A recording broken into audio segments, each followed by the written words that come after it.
Okey, Assalamualaikum. Hari ni ada sebuah Kia Optima.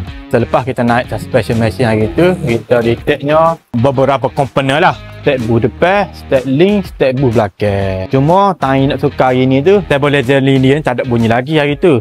Tapi selepas kita buka nak tukar step booth ni, kita dapati dia koyok dah. Kita bagi tahu Ono, kalau Ono nak tukar, kalau tak tukar tak apa. Tapi jangka hayat dia tu kita tak boleh nak tahu bila akan berlakunya rosak. Sebabnya booth dia ni sudah koyok. Lepas tu Ono kopling, time tekan minyak tu ada bunyi tiku. Kita detect gong ni lembut. Tensioner dia ni terlalu lembut. Tali tu tidak duduk dalam keadaan tegang. Kalau kata terik, tidak terik lah. Bateri dia pun nampak dalam sikit. Kita saja tukar sekali lalu dah.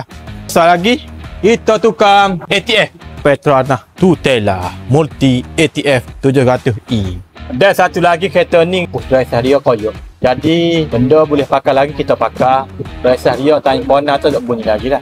Yang ni kita tukar bus saja. Kita cuci kita masuk grease lain. Untuk boleh bagi lah. Kalau tak boleh bagi kita tukar satu batas terus.